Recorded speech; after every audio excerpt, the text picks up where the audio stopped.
out his crown, take away his falling down. He can hear the rabble of the Russians on. Judge the preacher of our race, by each feature in his face. Look at him, I dress like Geisha, there you are. And this man is not to be with battle down. You've gone from Winchester, you made it here at all. Here within this parish garage called the music hall. And there you are, I'm very happy on the there you are. It isn't who you are, but there you are. Cause there you are, and grateful are we to see how fine and there you are. There you are. Angela, my dear, are you out there? Ah, and who is there with you there?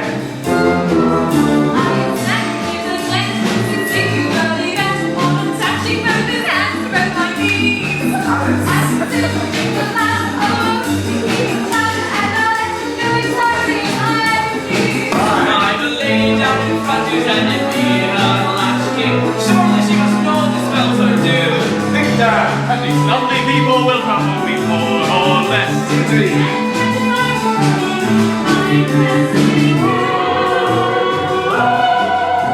And there you are, I'm listening gay and devil, there you are. Just slightly west of Leicester Square you are. Yes, there you are, and grateful are we to see how fine and there you are. So lightning quick, let's all kick up a fuss. We get the prayer, trust is blinding us. So drink your fill, trust is blinding us. The only wicked thing of finding us, you'll find in us. We want straight to end on a lot we can for where you've been. And not the shocking at how you got in.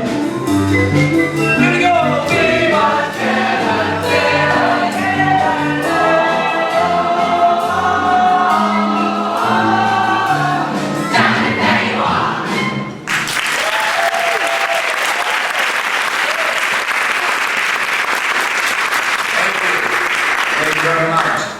Welcome, a very warm welcome on this most brilliant evenings here at the Music Hall Royale.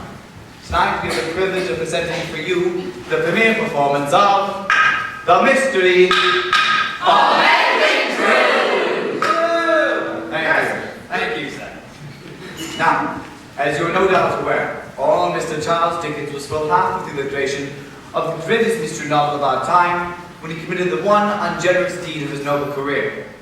He died, leaving us not the slightest idea he had intended for the outcome of this bizarre and uncompleted puzzle, the mystery of Edwin Drood. Tonight, ladies and gentlemen, to reach that point in our story, in which Charles Dickens wrote no more, I shall be asking you to vote upon key issues regarding our plot. Our company will then make its most earnest effort to try an ending with your specifications. So, let's all be as vulgar as possible, kick off your boots, loosen your corsets, and enjoy yourselves. Oh, and for you gentlemen who arrived alone this evening and require companionship up to the front curtain, on the arms! You're only to speak to my stage manager, Mr. James Potter, whose pleasure it is to see that. You need never be lonely again. I'll fix you up later, sir. Look, Jimmy wants fixing him now, his tongue's hanging out. Oh no, he's just wearing a pink tie. Oh, okay. Because gentlemen, you remember, these sparkling, vivacious ingenues are not salaried employees, and so we ask that you donate generously to the theatrical study. So, let's proceed post-haste with our evening's bill of fare. For the first time ever, the completed musical rendition of The Mystery of Edwin Drood! Thank you.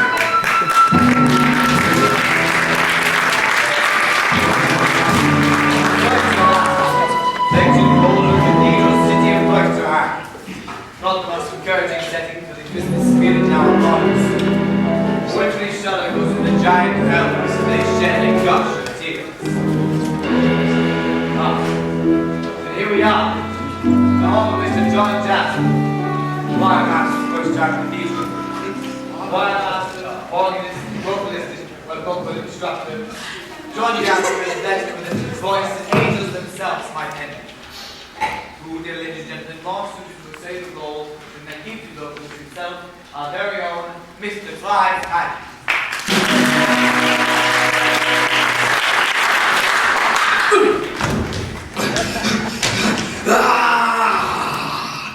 Another trifling day, one more soulless stifling day, a blinding pain, boredom grinds my brain down to the grave.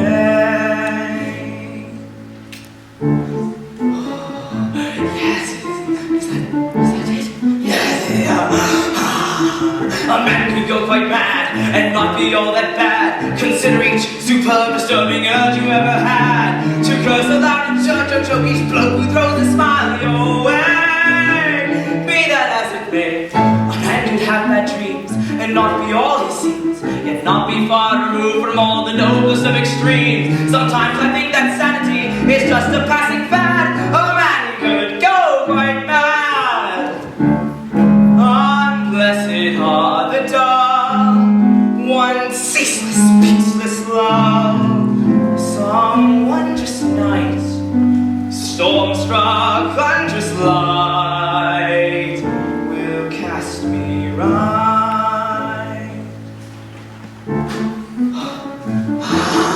Yes, that's it. That is the one. Yes. A sculptor lacking arms, a sorcerer lacking charms, a fiend who frightens no one, but there's no one that he harms, whose clutches clutch at only desperate respite from this dim tableau. Knowing this is so, I hide myself in thought, where one cannot be caught, and feed on dreams that contradict each edict I've been taught. And if someday I lose my way and find you'll find me glad, a man could go quite mad, could go quite mad, could go quite mad.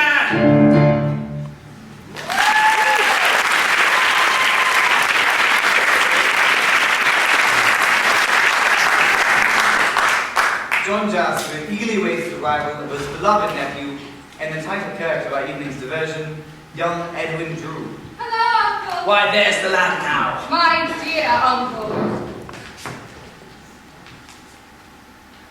Yes, ladies and gentlemen, your eyes do not deceive you. Debutante is a male impersonation I'm more used to seeing Miss Nutting in her top-hat and tails when she does her unparalleled performance of Aren't I Half a Top. But this evening she hides her distinctive form beneath the garb of young Edwin Drood. Ladies and gentlemen, a warm round of applause, if you will, for tonight's guest artiste and London's leading male impersonator, Miss Alice Nutting.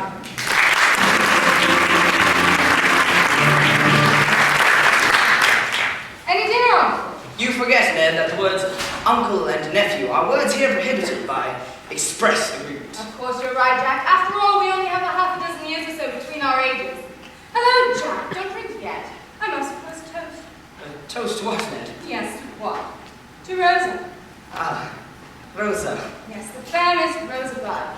Surely you've not forgotten that her and I are soon to be wed. It has not quite slipped to my mind. Yes, a tedious ceremony of creaking cathedral dawn, and offered my wonderful child bride of the dusty Egypt, where I intend to shake things a bit. Is it certain, then? Egypt seems a desperate great distance. Indeed it is, Jack. This portrait of Rosa is not one of my better efforts, yet you choose to hang it here. In heaven's name, why? Because it reminds me of...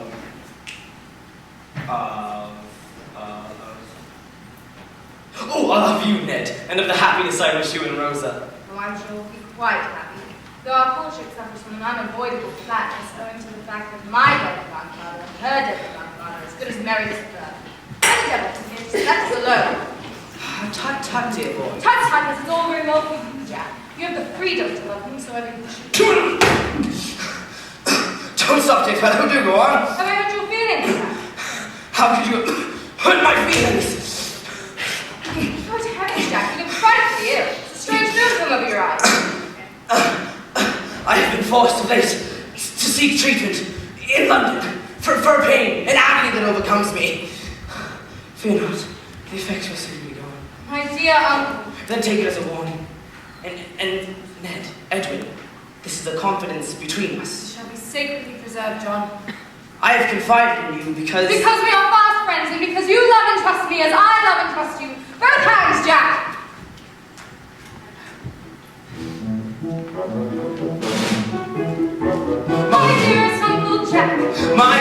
nephew Ned. A life without your friendship would be life as good as dead. The winds of hell may blow, but as you well may know, I'll heed your call, no need too small, and face the fires below. For you, for you, for you. Two kinsmen more than brothers, we own no next of kin, and yet we don't know others closer neath the skin. The blood that flows between us, the bonds that tie us sway. Two kinsmen when all others flee, then we remain. My dearest nephew Ned, My dearest Uncle Jack, if many survive against you, I would not take the blow. The boy would be the much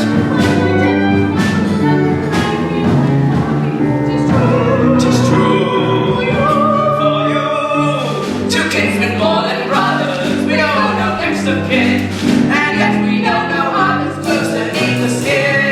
The blood that flows between us, the bonds that tie us sway. Two kinsmen when all others flee, then we remain. 'Tis true, for you. for you. Two kinsmen when all we do.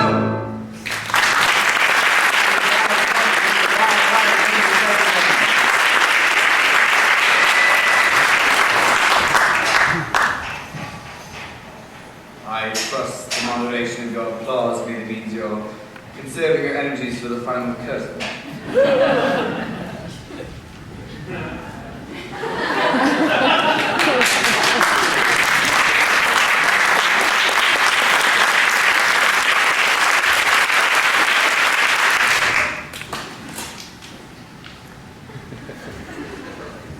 Now, to continue our story.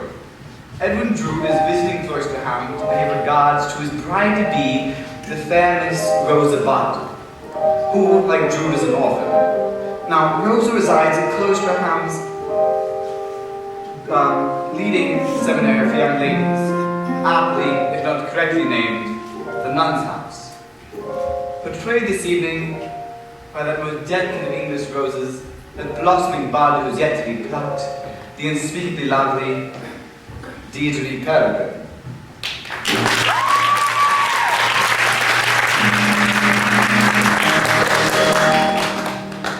You look lovely as usual, Miss Peregrine. Oh, thank you, Bill. Now, do you have family in the audience tonight? Oh, yes, they're there. You got those ones? Yes! Good job with this one. Thank you.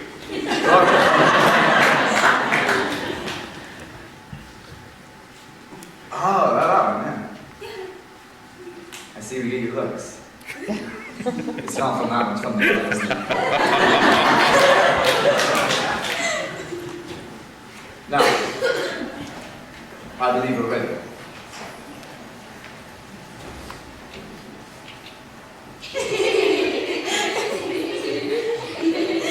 Rosa, the happiest of birthdays to you. I pray I may be able to say these words on each of your birthdays.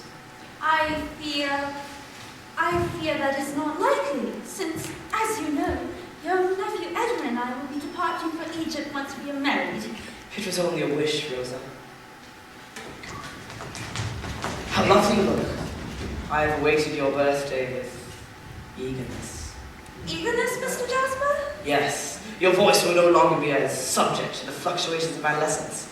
And in what condition is your voice today, my dearest subject? As my music tutor, perhaps that question should best be answered by you. Shall I sing the notes? No. I have composed a song, especially for you, my lovely subject, on the occasion of your birthday. The choir master's pay being what it is, my life's blood is the most I have to offer. Sir, Mr. Jasper, I cannot sing these words. Oh. It would not be proper. Why, whatever can you mean? I am not worthy of this. As your music master, that will be my decision. From the beginning. If you please.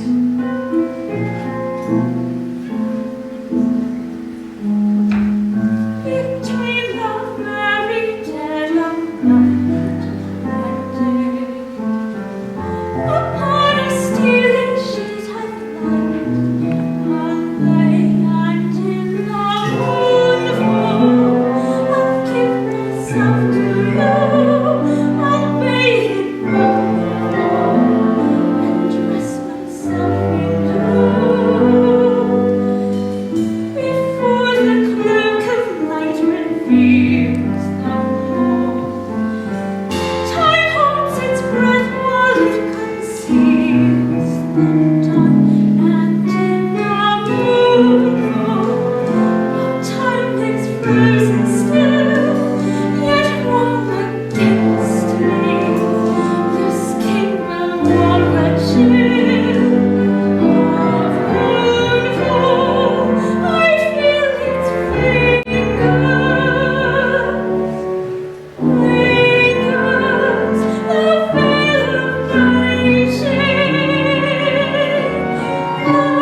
Lovely, Rosa.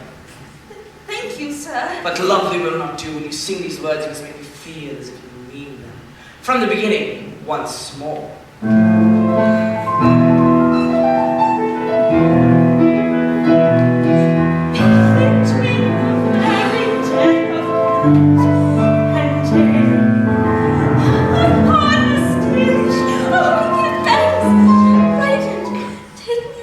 It's nothing. It's all over.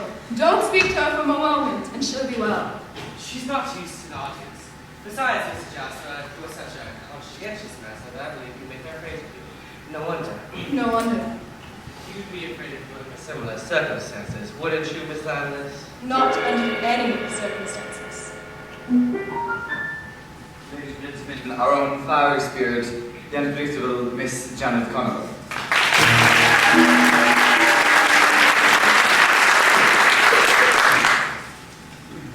Good afternoon, Reverend Crisparkle. Good afternoon, Mr. Jasper. Oh, may I introduce young Neville Landis. He and his twin sister Helena have both arrived from Ceylon, where they no longer have any family. Neville has been entrusted to my care, and Helena will be staying at the Welcome to Cloisterham, Mr. Landless. I'm afraid young Master Neville has been given over to me to come his rather hot-tempered nature, and to help him make a new beginning here in Cloisterham. You and your sister lost your parents recently, Mr. Landless. Their mother died when they were quite young. Now their stepfather has passed away as well. I'm most sorry. There was no need for you like to console me. As it happened, since as well my stepfather died of me, I might have killed him. Ladies and gentlemen, newest member of our company, Mr. Victor Grinstead.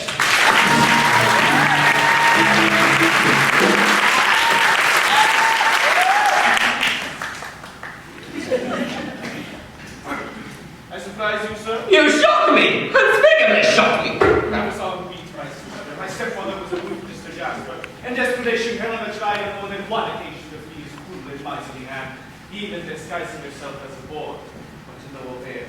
As for myself, I have had from my earliest of my reminiscences to subdue a deadly and bitter hatred which has made me secret and revengeful. I said!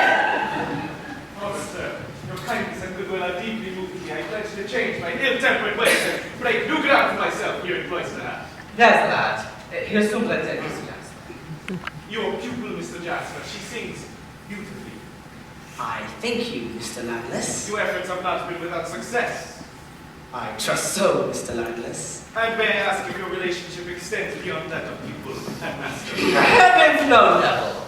Miss Butterfield chose young Edwin Drood, Mr. Jasper's nephew. You do well to cast your eyes and interests in other directions, sir. I beg your pardon, Mr. Jasper. No pardon is necessary. However, I must be off. Quiet practice, I fear. I bid you well in your new life, Mr. Landis. Thank you indeed. I trust we shall meet again. I would like to meet this truth to see what man is worthy of the affection of Miss Blood. Steady, lad. Steady. You're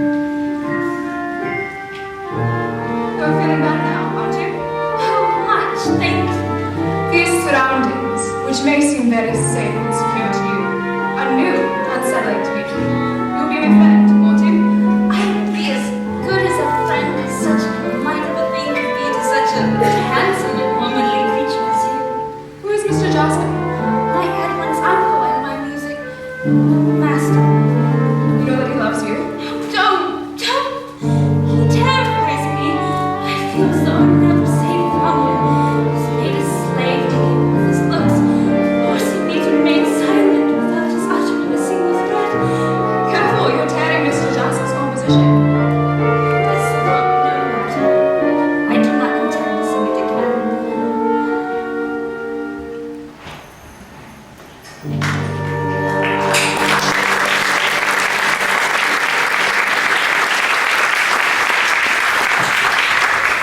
I'm sure we have at least one reprise of that before we're done. Don't you think?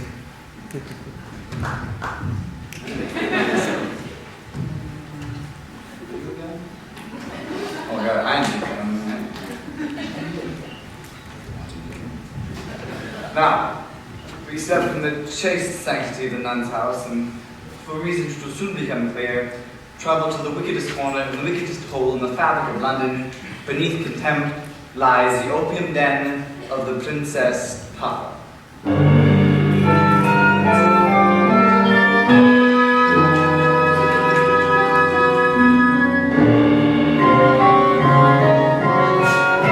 Mr. Crawford, tea.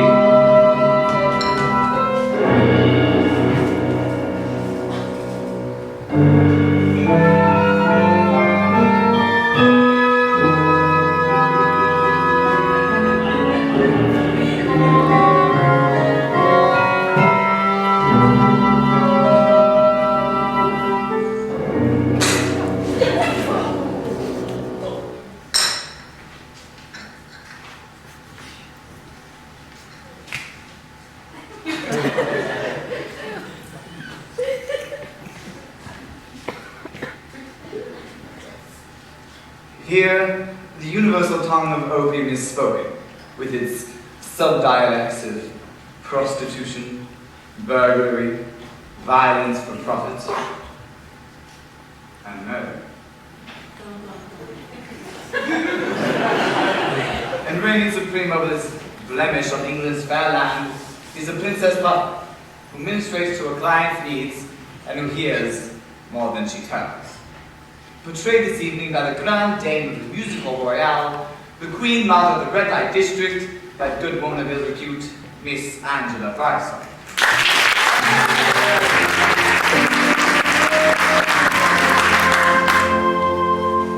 Crime don't pay, that's what I tells them. If it did, would I be here? Mixing pipes, what then I sells them? For a pint of rotten beer, throats you cut to pocket throbbins, or you slut to cop some sleep. Bash a face for bleeding tuppence, your disgrace to work so cheap. So I say, don't be a sinner for the price of London gin. You can pay for one square dinner with the wages of sin. Sell my soul, I love the profit. Who would buy this sack of skin? On the whole, there's greater profit than the wages of sin. That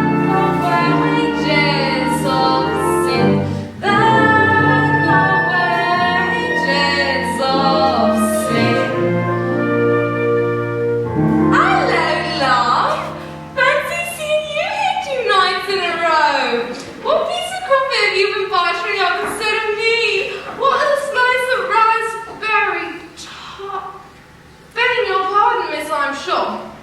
First night out on the town with him, is it? Well, I've had him on numerous occasions, and let me tell you, whatever he's got in store for you, praise God, it'll be over with in an instant.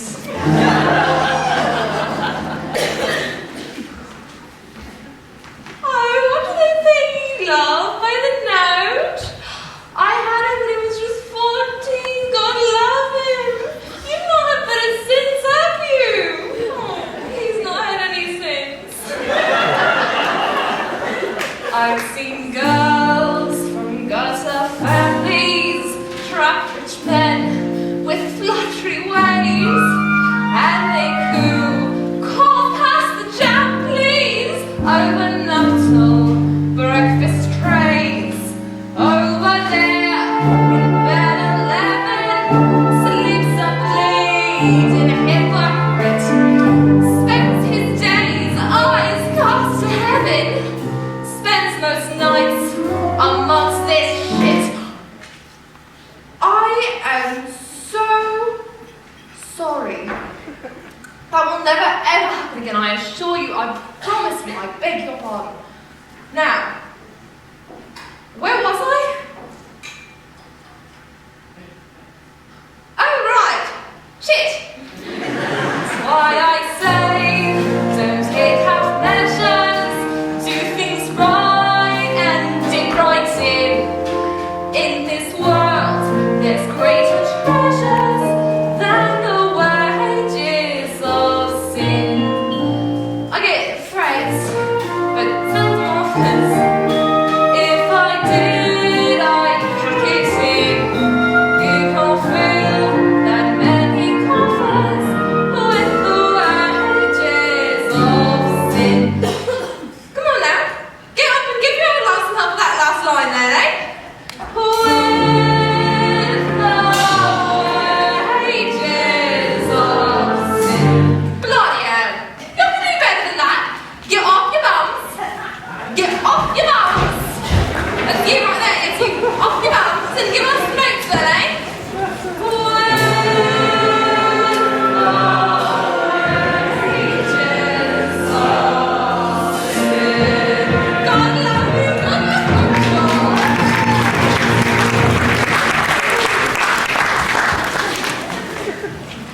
The meanest room in London, as the light of day steals into the room, not the parishioners of Cloisterham be astounded to see, in bed 11, the fair quiet master, Mr. John Jasper. Woman! Woman, I need your lawn wine, and quickly. My task is only half finished, and your medicine is less potent than usual. Laudanum. So you're mixing opium with the wine these days? I'll fix it for you now. Yes, yes. Before I can get to the great colours and the changes of the landscapes, I must be rid of him. Who? Him! God spare you, there's no one there. There he is, and there I am. Yes. Now, be still. And have yourself a pleasant journey.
Roosevelt!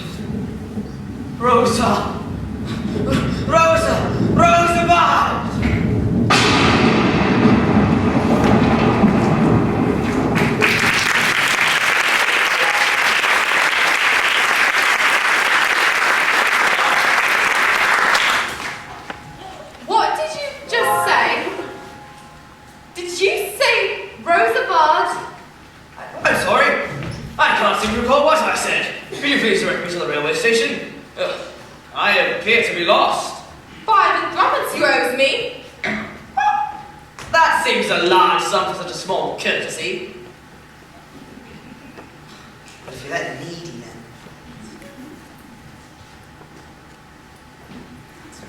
Not that back. There. And the railway station? The nearest is an old gate, 10 minutes walk from the river. I thank you. Incredible. Who are you, then? And what are you? I wonder how many of you noticed that meaningful statement? It sounded a bit like a clue to me. Can we have it again, my dear? One more time.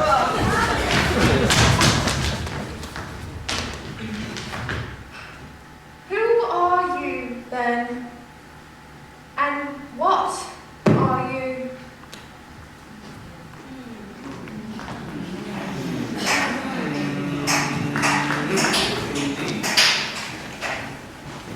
What? Indeed. What indeed?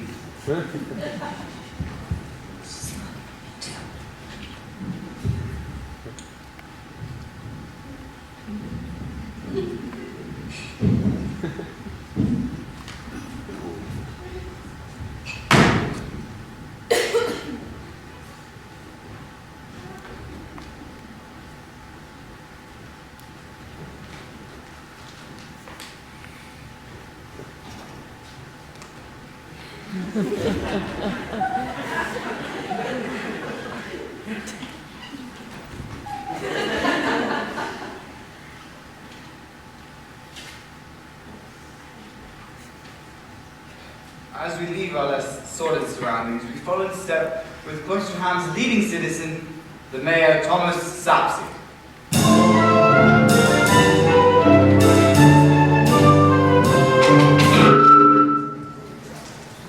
Good afternoon, Mayor Sapsey.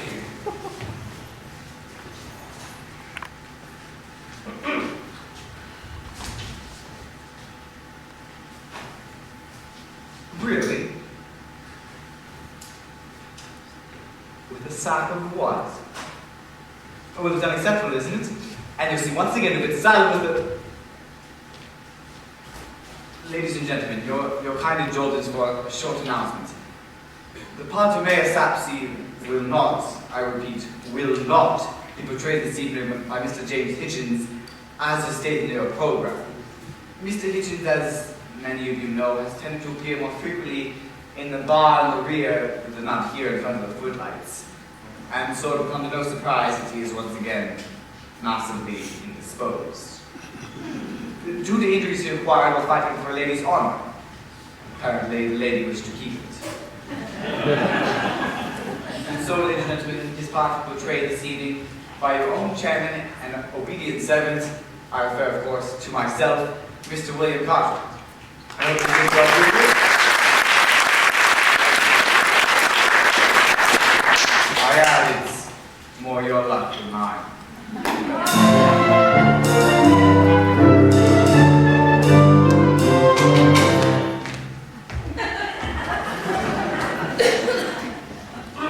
Good afternoon, Mayor Sapsey.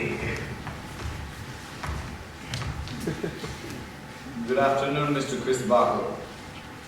These are my new charges from Sealand, Mayor Sapsey. I'm taking them to me. Well, in fact, here he comes out. Neville Helena, allow me to introduce young man. Sir. Sir, I congratulate you on your good fortune, Mr. Drood. Good fortune. Your betrothal, sir. Yes. Where is he? Young Ned is soon to depart himself for your sake to the globe now. Ceylon, Mr. Drood. No, but much the same, Egypt. Oh, to make your future, sir? No, to ensure that Egypt has one, I shall shortly be taking over my family's engineering concerns there, and I plan to pull off a miracle. Pray, what miracle? The Cairo Transverse, Mr. Landis, a thoroughfare for commerce and coach travel across the desert to Alexandria. A monumental task, Mr. Drood. Yes. One wonders from where one will obtain, for example, the paving stones. From the pyramids. But what? No. Yes, my studies show there is enough rock in the top half of the Great Pyramid alone. What? This is English blasphemy. It is not enough that you take our delicate groove tea leaves and likewise improve with my pouring cows milk into them. Let's not raise our voices here at Cloisterham High Street. I meant no offense, sir. And I am not mean my awkward ways so rouse such emotion or to ruffle your splendid feathers in spun. I'm sure Mr. Landless only feels passionately about his popular world, Edwin. As long as he keeps his passions in check. I fear I've not yet adapted myself to your restrained climate, Master Edwin and Miss Bud. My uncle has already given me some account of your bloody temperament, and far, sir, I will let them both behind you. My reputation precedes me here. This situation I need to steer. What's open by your plenty with this fresh shade of skin? I thought I'd clean my slate at last, but they can dissipate my past. What shall I show them? People of earth. What do I owe them? What they expect? Hectic is subject on display, and from Ceylon to play. Communication through this location is a translation down in mind. This is the nation, see my nation, and reconcile and English are they, and British am I. British are they and English am I. There are two subjects we don't discuss. One is a monarch, the other not. Yet I feel you certainly the subject of slavery.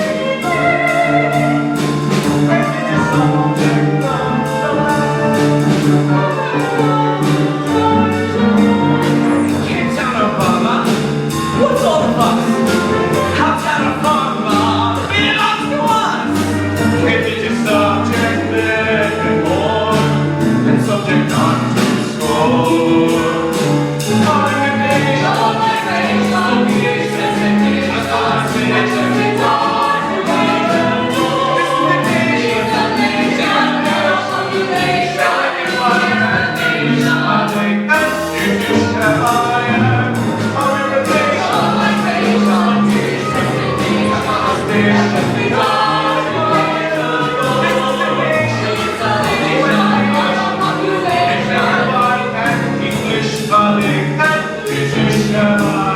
This is the way we'll stay. Till we die. Till we die.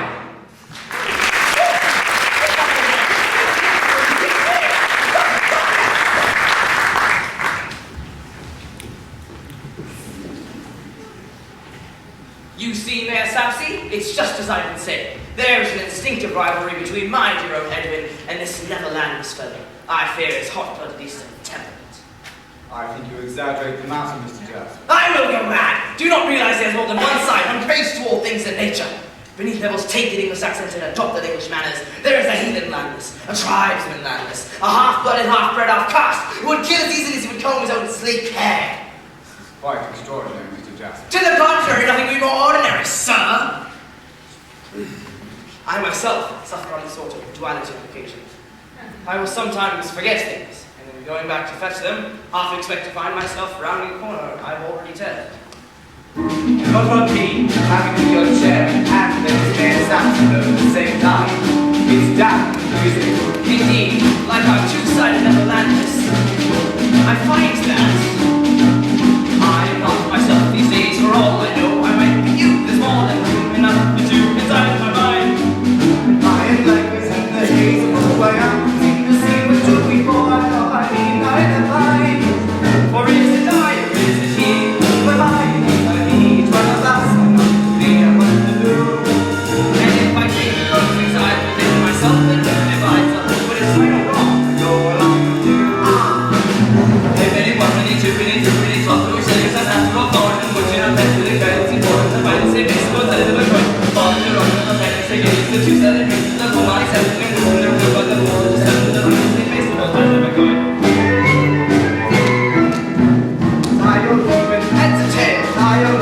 black or white, It's up and down, left or right, or right or left. 57 and the first verse, 1905 and Matthew's third verse, signs one to Spain. There's shadows in this shining wall. It is the rose, it is the thorn. The organ is dead, so it's born, yet we smile.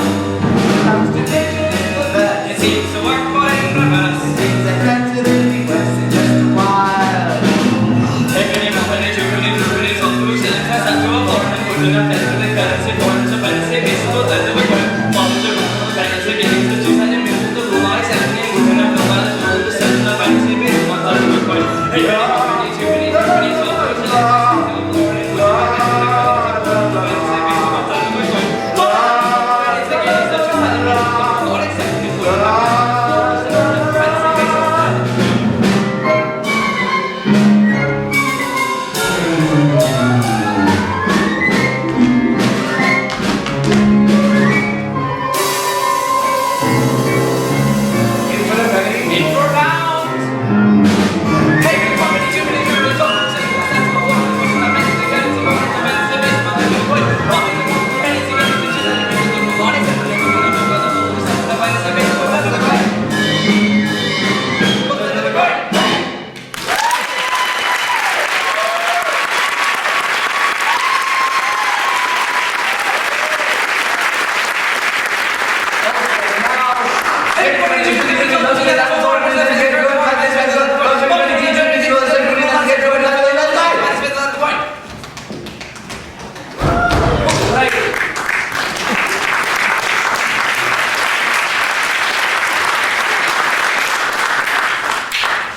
I hate the show.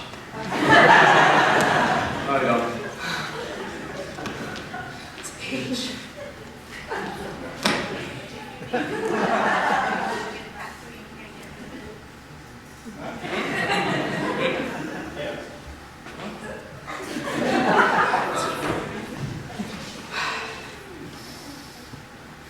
You convinced me, Mr. Jasper.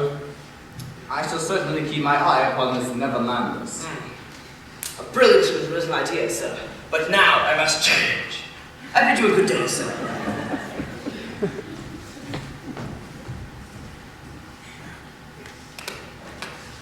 Bye. But now we follow in the step with the relic known only to the people of Cloisterham as Dickens. His knowledge of the cathedral tombs is only exceeded by his capacity for wine and spirits. He is now wending his way towards an important assignation. What's that you say, Bill? I said, assignation.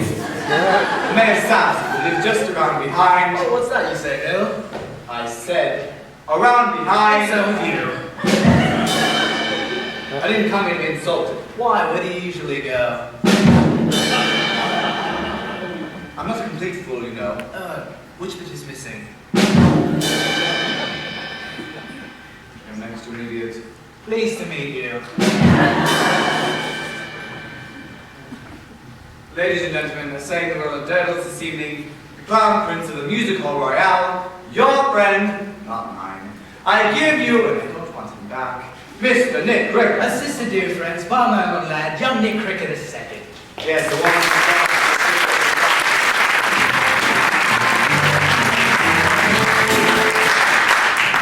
Good afternoon, Mayor Sapsy. Good afternoon, Daedalus. I'm begging your pardon, sir, it's the cough. It's a touch of rheumatism. No, you mean rheumatism. Now, sir, I was working on your dead wife's grave. Please refer to the late Miss Thomas Sapsy as just that, Daedalus. The late Miss Thomas Sapsy. That is how I like to refer to her. In fact, that is how I like to think of her. She was 1 in a million. No, one in a raffle. But is my wife's tomb ready? Yes, sir, the door is ready for my inscribing, and she'll be much happier once we moved her from her temporary grave. Though it's not at all been damp, and the moles wouldn't have been able to get at her for ages. Though there's not much you can do about the worms. They've made a meal of That's quite enough, Daedalus. And who is this thing, this boy? My protege, squire? Name of deputy. I I put the lock on your wife's crib myself, your lordship. Yes, sir, and I have the keys right here, and I'll be happy to unlock that door tomorrow and slide your old woman right in there. There's plenty of room for all the royal family to have afternoon tea. Yes, yes. That crib is a national treasure, if I may make so bold, your grace. Just a little while ago, Mr. Jasper asked if he could make his way down to see it. You may let that your list of suspicious statements. Steady on, Bill. You wouldn't want these people leaping to conclusions without all the facts in hand. Otherwise, they'll all be running off to the races. Right, then, let's have off to the races. No. Stop! Let's get us later on our program. We mustn't stop the momentum we're building here. For now... Off to the races! Oh, shut up! Scrap! For now, we must descend into darkness as we follow Daddles and Deputy to the graveyard of Cloisterham Cathedral.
You're right for the asylum, Mr. Jasper. So vacant. Peculiar lad. Blame it on his infectious use, but oh, that was an excellent bottle of wine you gave me, Mr. Jasper. Much more potent than I'm accustomed. Did you get a chance to look into Mrs. Sapsey's script while I was asleep? No. I appear to have gotten lost. Yes, I was lost myself in a fitful dream. I imagined someone touched me and took something from me. And here's what it was. Mayor Sapsey wouldn't like me leaving the mausoleum piers right in front of his wife's crypt. After all, he gave me strict instructions that, well, now it seems as though the key to Mrs. Sapsey's tomb is missing. What do you make of this, Mr. Jasper? I think that I have Christmas guests home soon for our sturdy Christmas dinner, and a poor host I not offer them all the comfort and joy of this season. A merry, merry Christmas to you, Daddles. God rest ye merry, Mr. John Jasper. Yes, we've spent Nice happy afternoon here in London silent to say my betrothed. No, Rosa, we are not legally bound to marriage. Then, Eddie dearest, let us become brother and sister from this day forward. Never to be husband and wife. Never. I am honor bound to confess that this thought does not originate with you alone, Rosa. I know, dear one, you've not been truly happy with our engagement, nor have I. I am sorry, Rosa. And I for you, poor boy. Oh, if only our marriage had not been assured since birth, perhaps then we would know how truly If we were perfect strangers, how perfect life could be. I know if I adore you, you know if you love me. Too much we've seen together, too much have known, too much we've been together.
plans from Mr. Jasper for a while.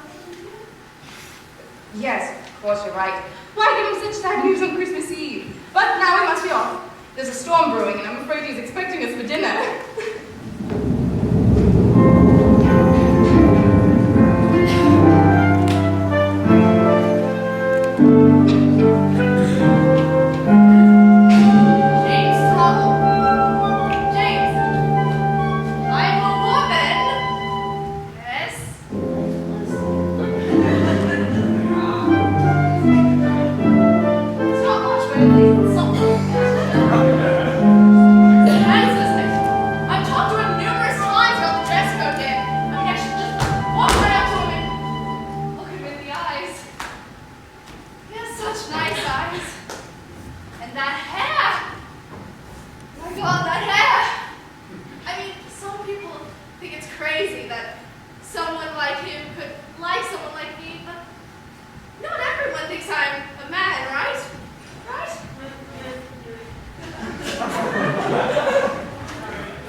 What a bizarre climate you have here in Cloisterham. First snow and now this threatening storm. The gods must be angry. Gods must be angry, Neville. Not gods.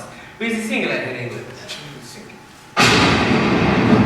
What a storm for Christmas Eve. Yes, it was like this night Rose's mother died. Neville tells me you were once engaged, Rose month.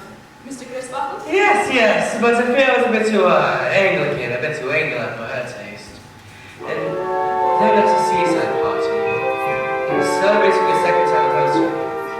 Only a few months after Rosa was born, she apparently slipped while walking unobserved along the cliffs and drowned in the embrace of the grateful waves. But enough. Let us follow Mr. Jasper's lead and forget our grievances with life and with each other over a steady Christmas dinner. I pray you'll forgive the meager merits of my humble table. Hello, finally, we brought the storm. Oh, Miss Budd, it is a wonderful thing to see you again. Let me take your thing. Oh, I had no idea you'd taken on domestic staff. Edwin, Mr. Landless will take you seriously. No fear of that. Now, lads, Rosa, you have no idea what it means to have you in my chambers. Miss Budd, how is it that in the season of holly you remind me of the flowering hibiscus? And how is it you remind me of an inconsistent bacon devil? But while your metaphors seem quite stale, your manners are uncommonly fresh. You go too far, sir. Gentlemen! This is Christmas Eve and I will tolerate no further unchristian-like behavior between the both of you. Now, this mulled wine is very good stuff indeed. I've obtained it on a recent trip to London. I've prepared it especially for you. Well, any port in the storm for me, uncle. Very good, very good. Any points for the storm? No, for me, thanks. Now, let us all drink deep. This wine is more potent than usual, Jack. Well, I thought you lads would like it. Now, let's have no more ill will between the both of you. Please, Edwin. There is no longer any cause for ill will between us, Neville. You may have my friendship, if you wish it. And a Merry Christmas to you, Edwin.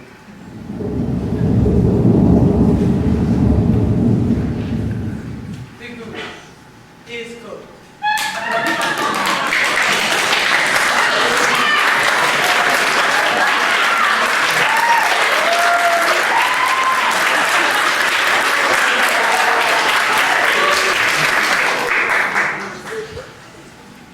Miss Budd, I believe your next Christmas dinner will be in Egypt. My God, Landless, perhaps you should accompany us to Cairo. I'm sure Rosa and I could use someone to carry our bags. What? Someone more acquainted with a foreign tongue than he is with minding his own. Gentlemen!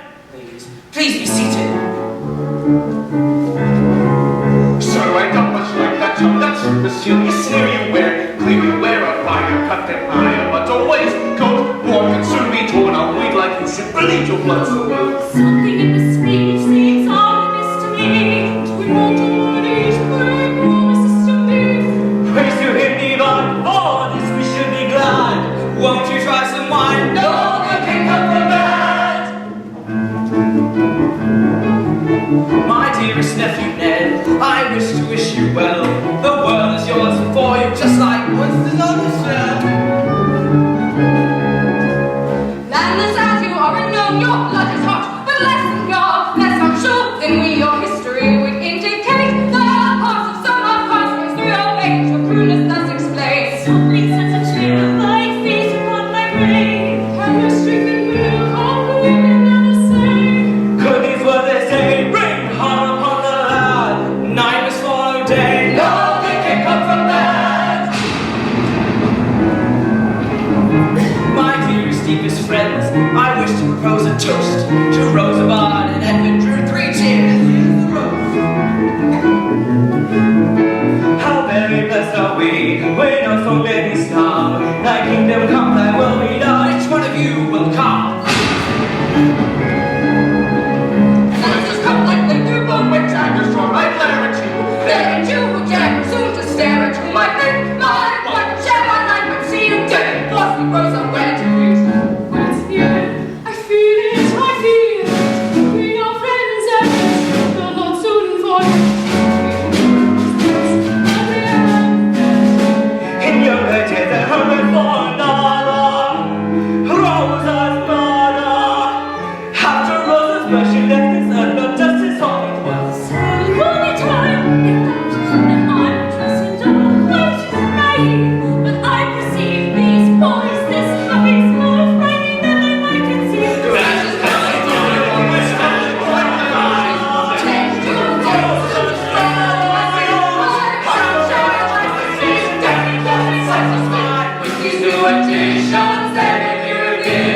Murderous ambitions otherwise concealed.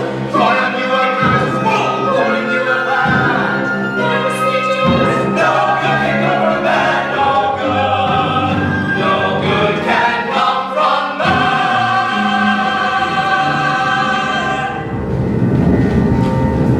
What a storm for Christmas Eve. Have a stroll down to the River Weir to see this bit of nature unchecked. Will you excuse me, Uncle? Of course. And I will join you on your walk. we must return to the answers, of course. Goodbye, Edwin. My dear. Rosie. Be careful how you tread. Well, I should see that it is not safe. Will you join us, Uncle? No. I have plans I must execute. But I shall not let you go with that flimsy joke of yours. I shall take my own humble, yet serviceable, king's coat. Come, Edwin, your destiny calls. Then goodbye, Uncle. Goodbye, all.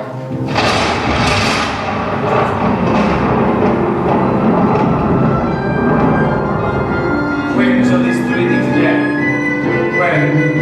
Never. It is now late the following day, Christmas Day to be sure. The storm has passed, but in its wake there is to be found no sign of young Edwin Drood.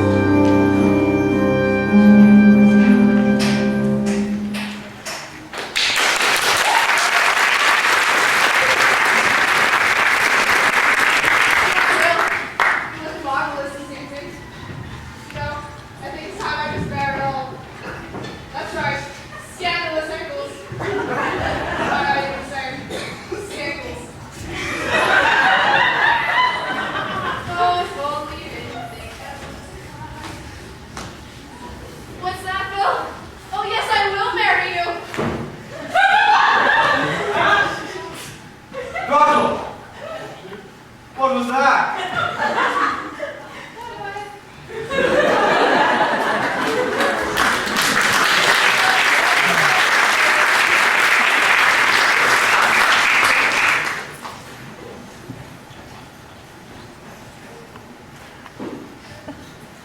Oh, Reverend, Mr. Crisparkle, I feel something dreadful has happened to Edwin.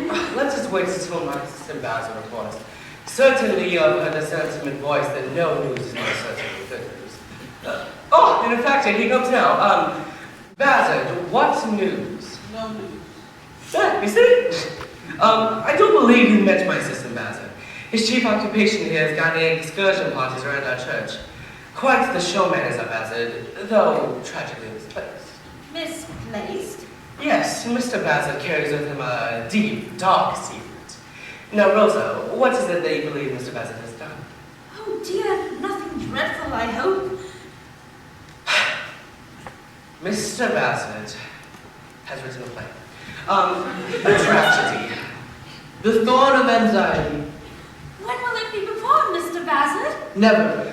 Sometimes I believe Mr. Bassett has more pride in his latter work, much like the citizen of Greece who prefers the Parthenon in ruin. But I do hope to see his work come someday. I too, Mr. Bassett. I love the theatrical world, but there are many stages beyond the proscenium. I long to play a larger part. Then Bassett used enviable creative deeds to find him a counterfeit net. That seminary I eagerly accept. Oh, my dear, Miss Edwin. I like how mother she looks. Had the Lord seen fit to smile upon me, had her mother not married another, nor met her death 2 years later by that pleasure party by the sea, I might have been roses. Father, I need your prayers.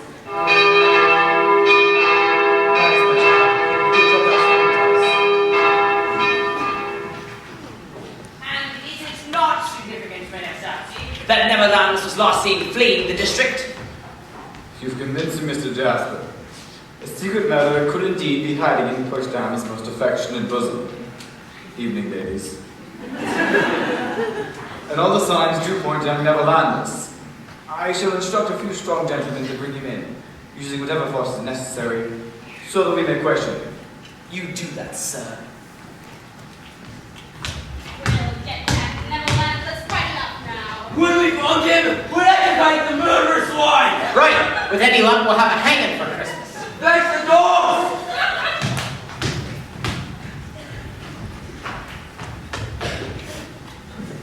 Oh, Mr. Jasper! Mr. Jasper! Look what I've discovered. It's my coat. The one I gave to Ned last night.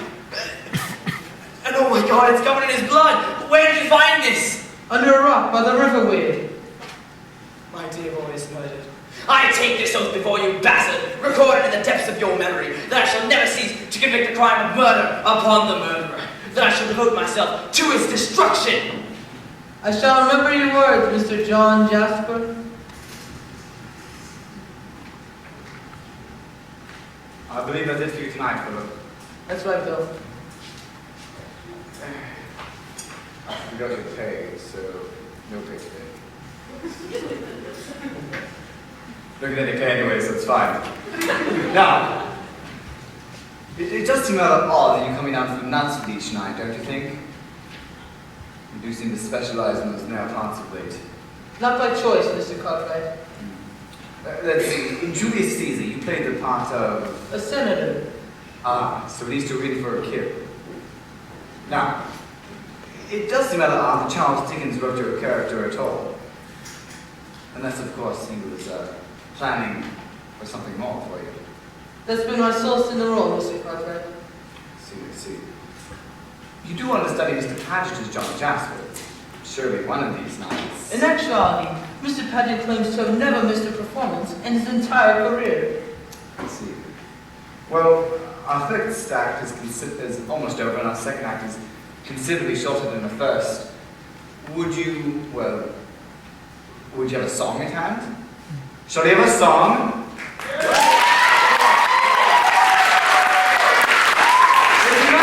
Says Mr. Cartwright. In common with my role this evening, aspirations as an author, I've composed a brief song which I venture to say underscores the dilemma with the character Bassett I portray. I hesitate to... Mr. Barris, the title. Never the luck, Mr. Cartwright. Ladies and gentlemen, an unscheduled diversion from our evening's bill of fare, the unpublished and perhaps rightfully unheard composition, Mr. Philip Bax singing his very own Never the Luck.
What have I done? Nothing, I'm certain, lad. No, landless!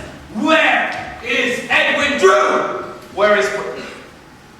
Why do you ask me that way? Because you were the last person in this company, and he is nowhere to be found!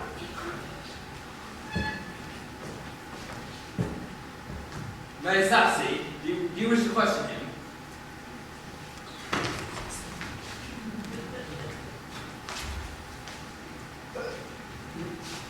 At what time did you leave for the river with Edwin Drood? In all honesty, I cannot recall of what transpired once Edwin and I had reached the river. And what are these bloodstains upon your shirt front and upon your walking staff? I acquired this bloodstains, sir, just now, when these men of yours dragged me forcibly back from the countryside where I had been walking. I place you under arrest! Neville, how are you meant to take tomorrow in this way? 8. You have an interesting way of the law here in Cloisterham, Mr. Sapsi. And you, Mr. Jasper. For days now I have been warning all Cloisterham of impending violence between your nephew and my brother. What do you know of all this? Only that my nephew is dead. Mayor Sapsi, I warrant the young Master Neville has no accounting for Ned beyond that which he has really volunteered. And you shall volunteer nothing further, Neville. I would like to remind you and your brother that an issue of murder at hand. Before you utter that word again, you laughable man, perhaps you'll be good enough to supply a body, a victim, a corpse, something more tangible than an errant nephew, a timorous uncle, and a ludicrous city official who has no backing for his charges beyond pure pomp and sheer circumstance. Hear, hear. Well said, Helena. She's right, you know, Mayor Sapsi. Without Edwin Drood's body, you cannot possibly arrest young Master Neville.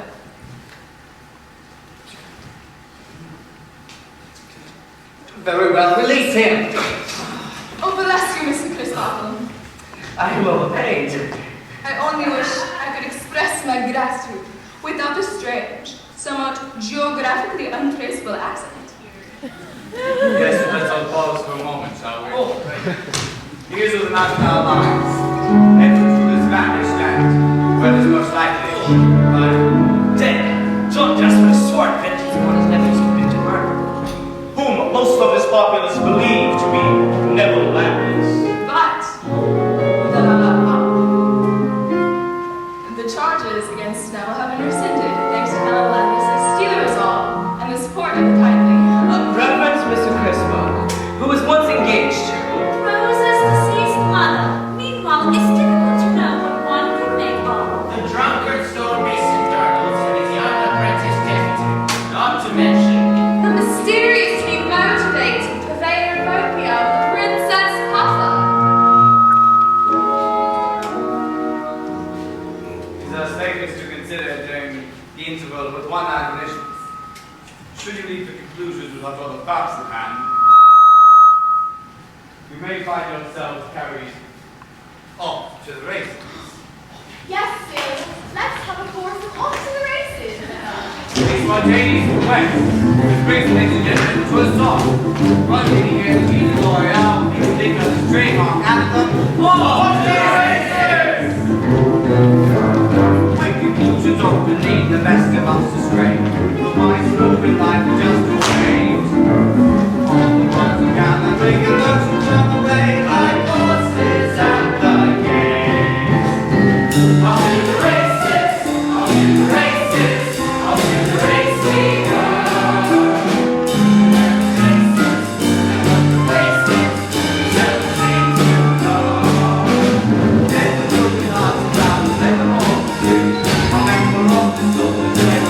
Say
Right.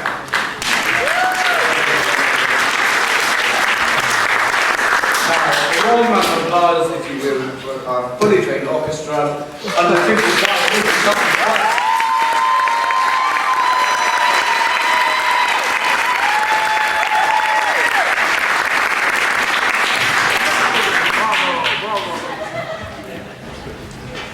Now, I hope you're all relaxed, restored, renewed, and ready to conclude with is probably the biggest show here at Musical Royale, that of solving by your vote, shortly to be counted, the mystery of Edwin Drood.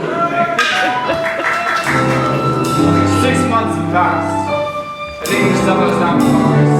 Yet still there is to be found no sign of young Edwin Drood. Cloisterham has gone with rumour and suspicion, and there are further developments. 2 inquiring sleuths are about to appear on the scene. One being the Princess Puff, who you already know. The other being a man who has a fulsome beard, a bulky coat, and the name of Dick Datchery. I said Dick Datchery. Right. These inquiring sleuths approach with grand intentions and great expectations, which I might have replying on writing. Now, as are we, they are now arriving at Cloisterham Station.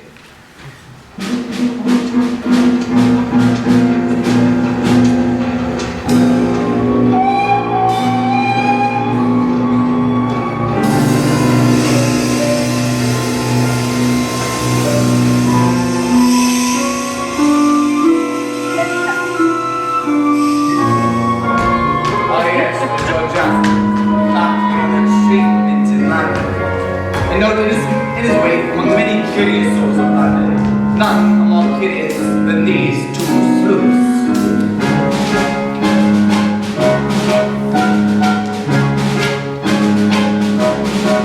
And on the track of a magic light, he disappeared before the smoke cleared from the sand.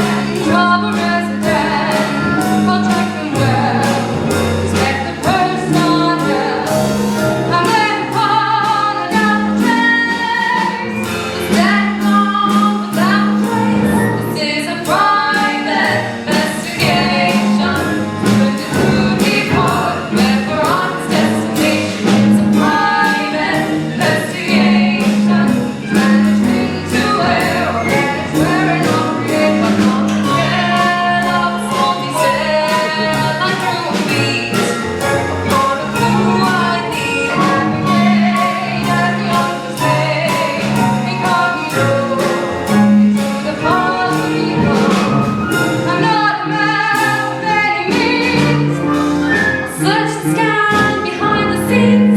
This is a private investigation. Where the truly part, where we're on this destination. It's a private investigation.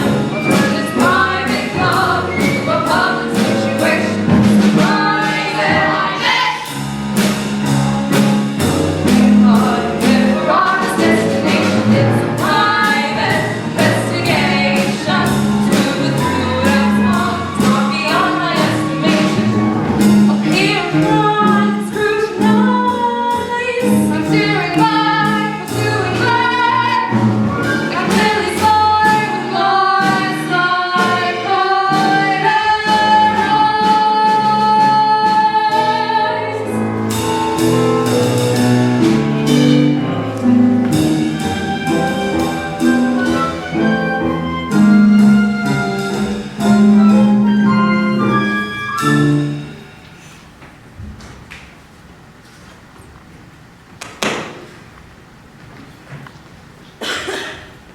Ah, Logan, all things bright and beautiful tonight, don't you think?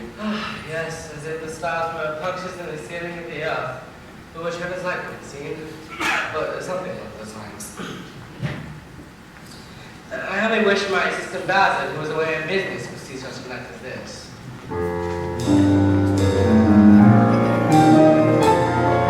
The boy is a busy one.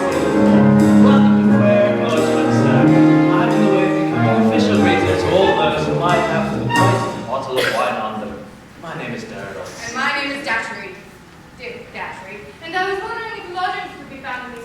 Oh, no doubt, Mr. Datchery. Something architectural and out of the way.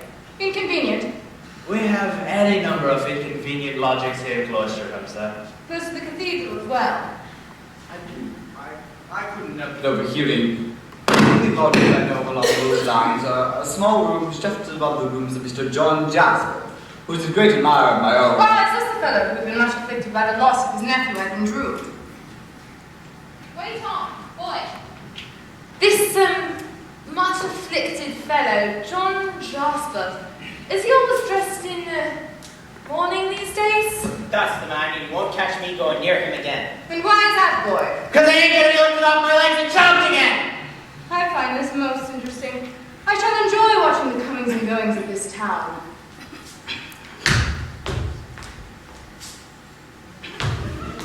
That man should speak to his tailor. Excuse me, miss. Can you tell me where Mr. John... Are you here? No, miss. I always look this way. Rhoda, we have both been guilty of neglecting your music lessons. When shall we resume? Never, sir. Am I being politely told that you have abandoned your music lessons altogether now? The politeness is yours, not mine. I beg not to be questioned. I will not dance anymore. At least I have that in my power. Rosa, I do not wish to hear from you, sir. And do not forget how many eyes command a view of us. But you shall hear, even against your wishes, dearest Rosa. Charming Rosa. Even when my dear boy was engaged to you, I loved you madly. I hid our secrets loyally, did I not? You were as false to me, sir, daily and hourly as you are now. You know you made me afraid to open this kind eyes to the truth. That you were a bad, bad man. How beautiful you are! You are more beautiful in anger than repose. I don't ask for your love. Give me that pretty rays and enchanting scorn. It will be enough for me. I warn you, sweet witch, rare charmer. You must stay or do more harm than can be undone. You're mad! I need to show you how mad my love is. Love? You dare use that word? Yes. The wandered here across the street, which is rarely said or seen or seldom saw. Innocent enough, it was intended to be used on rare occasions, not abused by every tongue. Never has a one been ever taken so late, with little meaning like the baby's quickly blood. Never has a means of quite exhausted such a term. Your sighs and syllables confirm how dream this word. You call it love. I call it love. I call it rude. You call it rude. I call it love. You think me just I call it little. a bit too rude. I call it cruel. And neither. I cannot bear. Yet still I dare to call it love. I think it far. You see me scowl. I think it wrong. You see me smile. I will not take. Just you will break. I'm cutting God. I have no denying. You're worse than that. My words are mad. You give to sing. I speak them in the name of love. Who survived the dainty little face whose every curve perhaps that she's a child and girl and nearby? Whose eyes the only saw the cloisterham it seems whose senses just the sort of dreams you dream at night. Did you think to stop so I see every fiber of my being told me since I whispered true that her most unnatural attention on this press I dare not mention no to cry a word. No, I want. You need not clutch. You hear my voice. Is it so much for me to ask? I speak the name of love. I will not fear. I love to hear the angry violence of your fair voice. One blazing night, I'll not permit you will submit. You do death And give your fate the name of love. The name the name of love. the name of love. The name of love. The name of love. The name of love. The name of love. The name of love. La la la la la la la la la la la.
And does that mean you're leaving fair Cloisterham already? Not bloody likely. I didn't come this far only to turn away with but one piece of the puzzle in my hand. Never in my wretched life have I been so close to getting anything I set about after. Nor the fool I'd be now to pull back just when I'm winning. I've never understood those in life who ease up just when they should push on ahead. Once I bet my last 10 pence and won. Twice as rich then, friends said, caught it done. Pathetic, how sad I said. So that's why I was dreaming then. 20 pence instead of 10. Double my bet again. In life we start the same as when we're done. If you lose, you're just where you begun. If you won, don't quit while you're ahead. Just rest your blessed luck instead.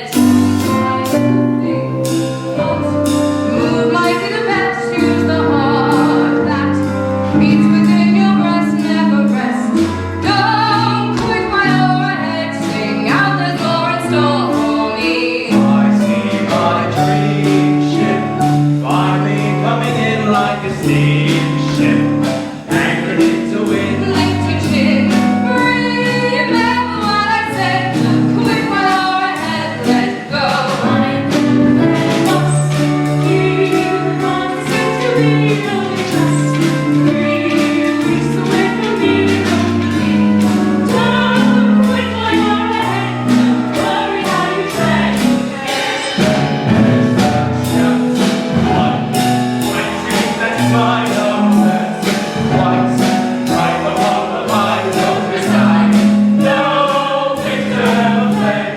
Quit while you're ahead, say ta-re, ta-ra. Boom, baby, pass it, ooh-la-di-la. Boom, baby, pass it, ooh-la-di-la. Don't quit while you're ahead, don't say I'm off to bed. Farewell, Full well I know, don't let the moment go to waste. Not spin victory close enough to taste. Leave the call with all due haste. For God's own sake. So raise up safe. You struck a lucky vein and a break through any lucky chain of the rain. Don't quit while you're ahead. As easily condescend, you'll see. Ta-re, ta-re. Boom, bang, flash, you glory be. Boom, clang, flash, you lie. Don't quit while you're ahead. Sing out, there's more in store for me. There's much more for me. There's much more for me.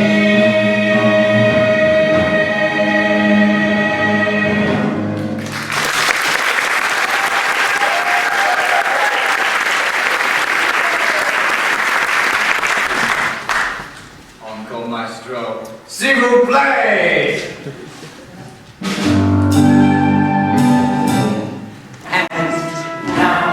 At last, we see the sight is clear, the ring of light, white, shivering in the dim dull of night. So long have we been blind, but finally we are mine. The truth is this, we finally. Come on, let's wait, go.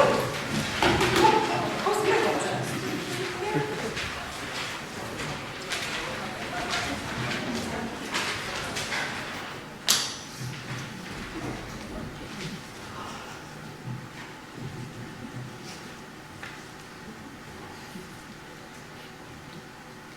Ladies and gentlemen, it was at this point in our story in which Charles Dickens laid down his pen for the last time. And so this is all we shall ever know for sure about Mr. Edwin Drood. However, tonight, in the confines of our humble theatre, we shall together solve, resolve, and conclude the mystery of Edwin Drood! Now, one minor mystery we can resolve, though it has little to do with the plot at hand. Many literary experts agree that our only crime with Dick Datchery is someone we've already met. Someone from Act 1 who's disguised himself as Datchery as to better investigate the disappearance of Edwin Drood. And as you no doubt already guessed, thus far he is portrayed by that mistress of male impersonation, Miss Alice Nutty.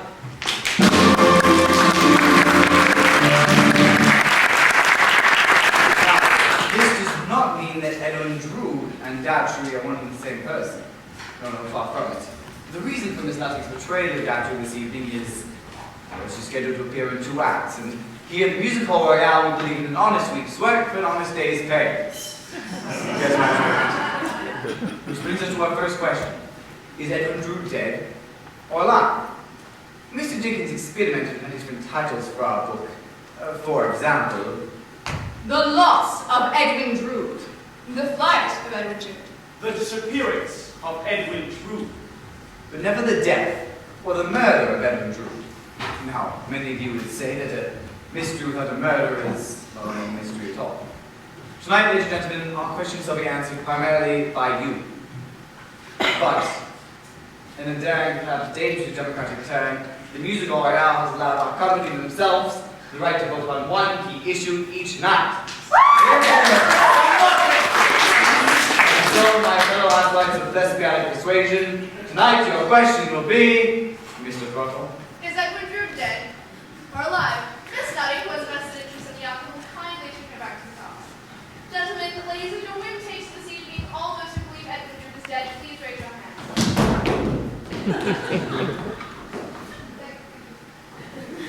And now all those who believe Edwin Drood is alive, and say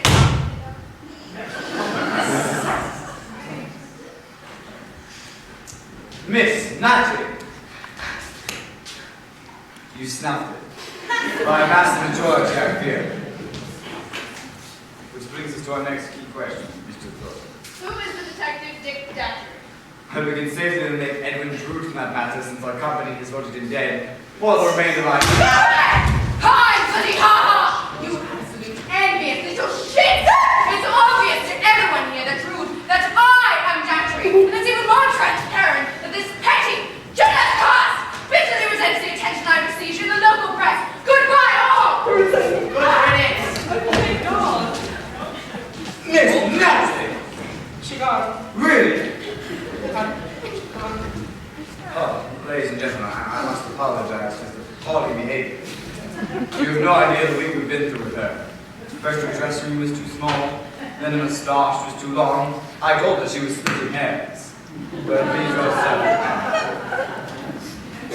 But, to our cast and to our story, I must strenuously point out that many literary experts disagree with Miss Nutty's contention that Edwin Drood and Datchery are one and the same person. But in fact, there are several prime candidates for the role of Datchery. For instance, I give you Helena Landis. About her, in Act 1, Neville reveals, In desperation, Helena tried on more than one occasion to flee her stepmother's cruel and miserly hand, even disguising herself. a hint, a palpable hint, but is it a meaningful thrust or just misdirection? Wouldn't Helena Landis be fearful of pursuing Jasper under the given circumstances? Not under any circumstances. The candidates hardly end there. What say you of Basil? I love the theatrical world, but there are many stages beyond the proscenium. I long to play a larger part. Who more likely to don such melodramatic garb and seek the spotlight? Why otherwise does he appear in our story at all? From my earliest remembrance, I'm secret and revengeful. Who more likely to investigate the disappearance than the one man most suspected of foul play? Or did someone else wish to clear Neville's name? Neville has been entrusted to my care. The Reverend Chris Bartle, who hides beneath his clerical garb. Perhaps he is adopting as another uniform, that of Datchery, as to better investigate the disappearance and clear the name of the lad who has been his charge and responsibility. And then there's the puzzling and intriguing possibility of Rosa. Grandson! Could it be that we've underestimated the resourcefulness of this woman child? Did she take it upon herself to investigate the disappearance of Edwin Drood? Looks can be deceiving. I'll say. Well, this much I do know for certain. Datchery is not John Jasper, the Princess Papa, Durdles, Deputy, or my own Mayor Sapsy. For in our book and in our play, they appear in scenes with him and therefore cannot be him. Which leads us to the following roles for the role of Datchery. And might I suggest that we vote the way it's done in amateur theatrical productions, when the handkerchief is held above the head of each candidate, pray applaud for your favorite. And please remember that we have larger roles still to be filled, so please don't vote for his your distant cousin, for God's sake. Mr. Butler, if you please. The underrated Mr. Bowser.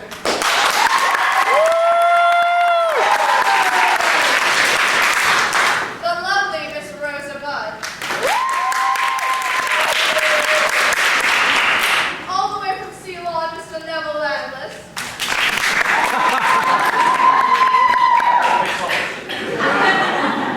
That ecstatic ecclesiastic Reverend Chris Markle.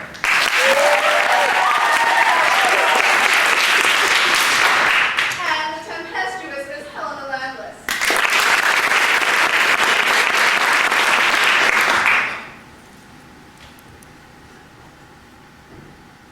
Step back, step back, step back. Let me get it. Sorry, my hearing's not good anymore. I have to do this over again. I'm going to point each one. Pray applaud for your favorite again, never die, you know the drill. Mr. Bassett.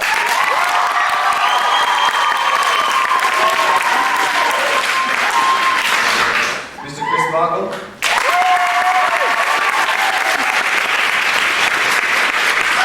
Our dancer tonight is Mr. Bassett. Now, we want to make a quick change. I see many members of the audience more than willing to help you with that. Which brings us to our next key grave scene.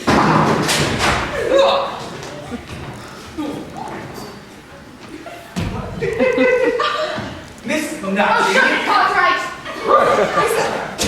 This is unacceptable! Ladies and gentlemen, such appalling behavior to entirely upbringing.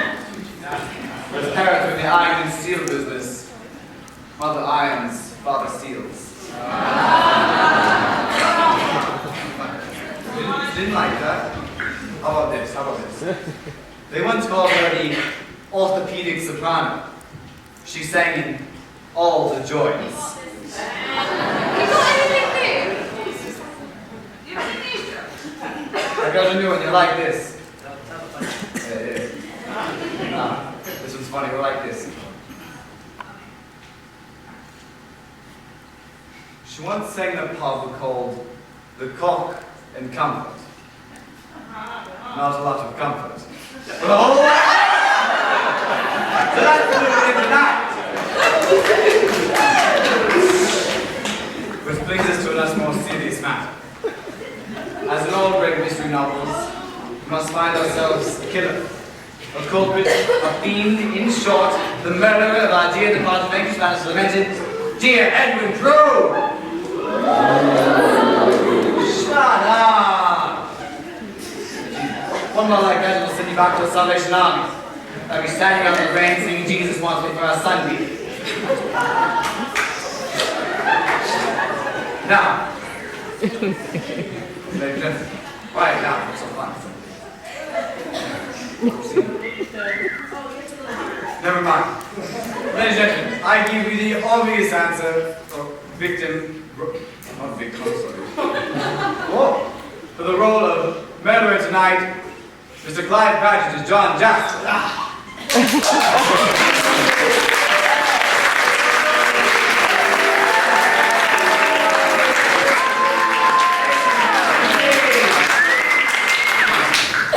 Don't you know here at Musical Royale, we boo and hiss for the villain.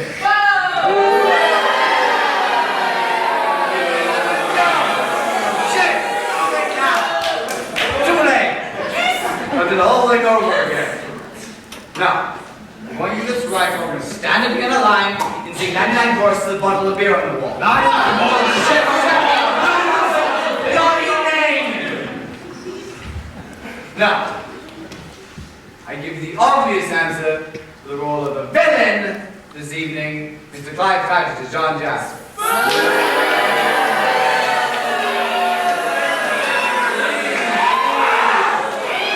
Please, let's do be serious. Is this the face of a murderer? Well, it is all there is to Mr. Edwin Drood, that the obvious candidate did indeed kill his nephew Edwin Drood in the hope of attempt when the heart of the fair Miss Rosa blinded. Where, then, the mystery? Where, indeed? That took wind out of yourselves, didn't it? Big mouth. Yeah. Big mouth. Right there. Okay? After the show, did they? Okay. Now, what say you for the obvious answer or for a more perplexing solution?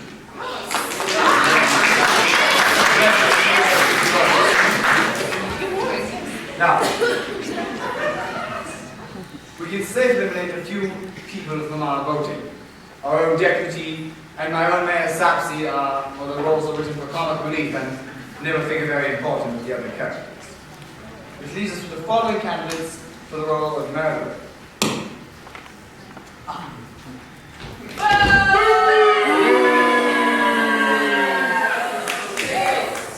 Eleanor Landis, did I, in trying to save my brother, murder Edwin Drood? John Jasper! Oh. I have stood in the cold shade of suspicion since our story began. The Princess Papa. Who am I? And what am I? But why on earth would someone as innocent and pure as myself murder my own brunette? The Reverend Mr. Jasper, did I in some way confuse my mission here on earth?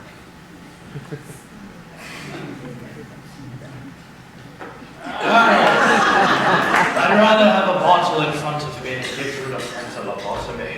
For me? Everlandis, in all honesty, I cannot recall what transpired once Edwin and I had reached the river, but he was an odious little twit, and he got what he deserved. Yes. Don't stop me. Are you listening? You get it. Looks like what you know. Now, time. Now, time at last to decide. It may suggest that you vote by a show of hands, so as bring the house lights will begin.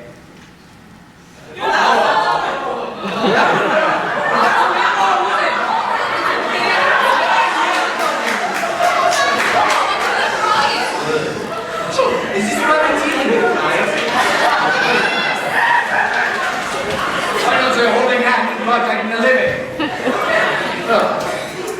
Now, members of our audience are now circulating among you to count your vital votes. We may begin. Let's go!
attention, your votes will be counted.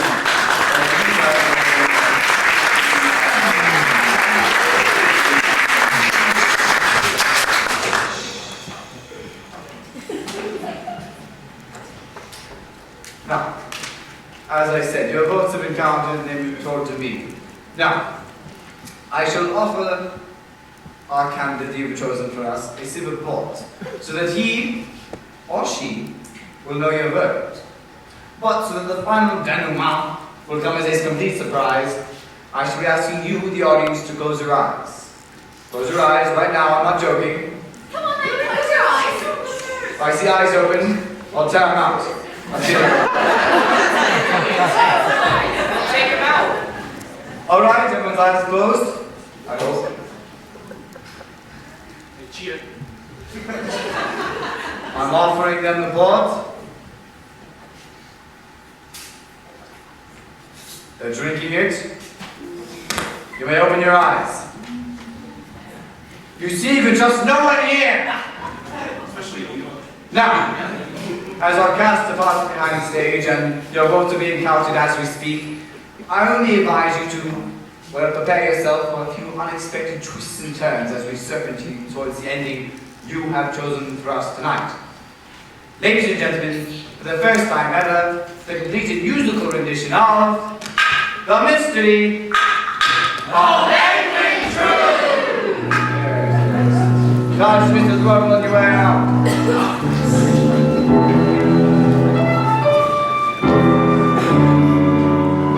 The first chapter Mr. Dickens wrote was called The Dawn. Coincidentally, the last chapter he wrote was called The Dawn again. So yes, let us begin our last chapter among the cold, grey tendrils of an English dog.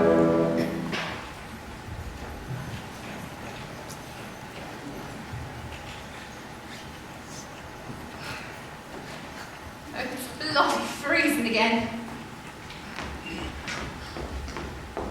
Here, Missy. What is it? Can you spare 3 and 6 for a Christian soul in distress? We're both Christian souls in distress, I fear, and I've a little more than 3 and 6 to get me to London. Run away from something? Yes, at long at last, and now I must... Rosa. How on earth could you know my name? No. I've only known you since you were a girl, only bathed you and fed you and... Oh, don't look at me, Rose. I don't want you to see me this way. But can you remember your nanny, Rosa? 12 years ago? Can you look at me now, my old dog girl? See your nan instead? Nan. Somewhere I was 6, and then you weren't there anymore. Oh, you do remember I loved you. Oh, you never really knew your mother, did you? I was the closest thing to that for you. Why did you leave me? It's a sad story, Rosa. But a common life thing.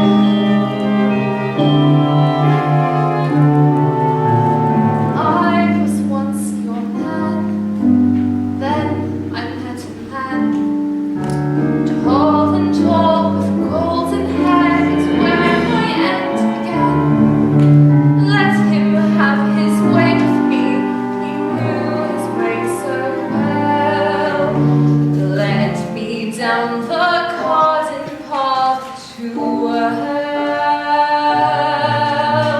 Marriage in the end, what I got instead was a bed in Camden Town, and then to me he said, should I send around a friend, be nice to him, I swear. Stroll him down your garden path to hell. Make your bed of roses and sleep in it. Heart deep in it and pray you never wake. Soon the deadly poppies come cropping up, fairly popping from the seeds of one mistake.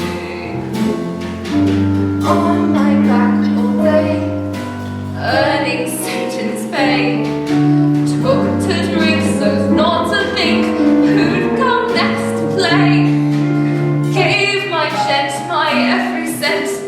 He gave me farewell, leaving me to weed the path to hell.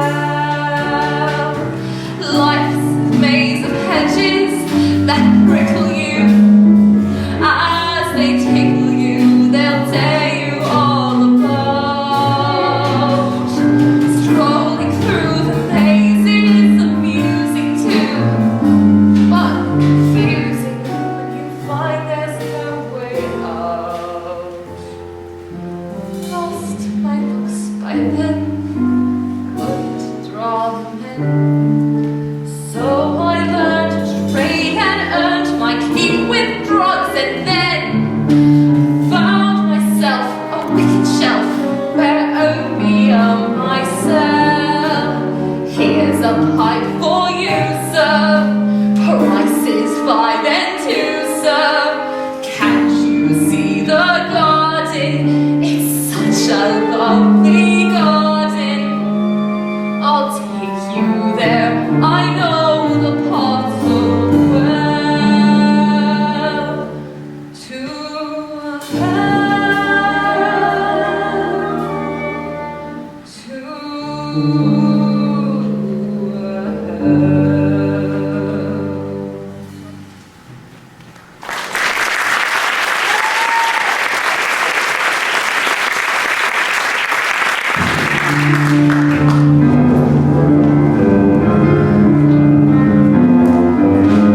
Rosa, my child, my own. She went through life alone. And yet despite my dreadful fall from grace, I never once forgot your evil face. One icy evening, a client of mine began to rave and crave some laudanum wine. And as he drank his cup of Satan's blood, he made the great mistake of crying, Rosa. Now it's one thing for them like he to mix and mingle with the likes of me. We are both made from God with slowly clay and mud. But how comes this man to cry out Rosamond? Well, I can't see too clear, but I followed him here, finding out who's who. I came back with time to. The last night attracting me was this Mr. Datchery, so I followed his tracks to the lodgings in the flats. I hate to confess, but I watched this man press, and I saw Simon rising without his full disguise. And the job took theatrics and no fear of hazard. Dick Datchery was Bazzard.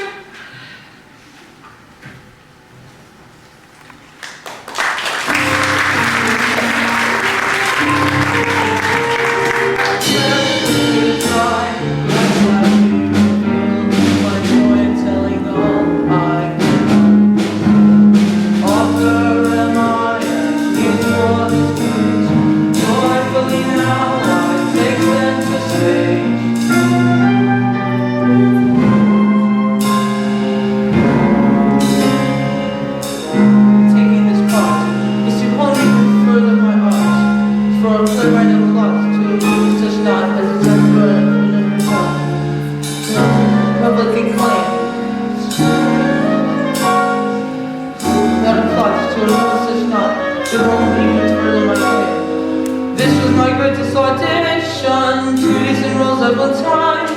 Finally some recognition, staging the scene of a crime. Going out on a limerick, out on a limerick, out on a limerick,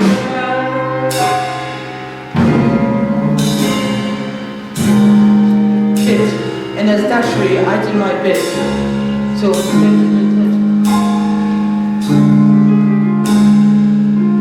that's what I love, and to them, that's sort of below. But the other depend on the tip, sometimes suddenly back up a ball. Suddenly loving a Jasper, 2 days in roles at one time. She gets to Drood that night. Going out on a limerick again.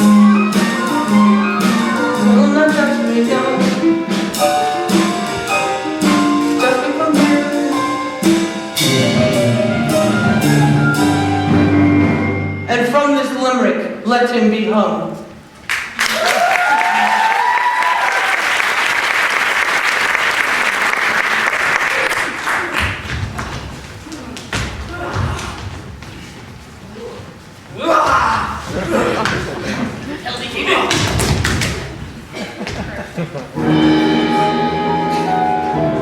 Yes, it was me all along.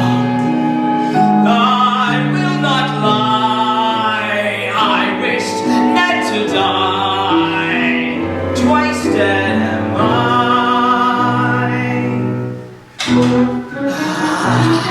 Yes, I have my hands and his throat locked. A man can split in twain, yet two lives remain. A soul and two can conceal the venom in his brain. And if he draws upon the pause in madness of his own lives, why this great surprise? There are too many me, and cunning right is he, who hides himself, presides himself, for I am no eyes to see. But now I think he's at the brink of breaking through the door. I'm in, he's out, I'm out, he's free, I'm free, I'm free once more. How many times I killed that Drood upon my flights? My flights at first, the smug presumption of his right. His rights is in, his rights to share my rose's bed. It took no smoke for me to picture Edwin dead. That night I filled myself a flask of laudanum, and then to toast my never lie drink song. That's when my greatest flight of fancy did take place. I watch my hands outstretched towards Edwin's pale white face, and in the moonfall I saw my fingers clutching his neck so tightly, touching my sleeve. He fell so lightly. Moonfall then fell on me. But God, that he was much too easily done. As much as over, once it had begun. Such tragedy to finally make the kill, and not to awake to taste the thrill. Now I've confessed, now we both can rest.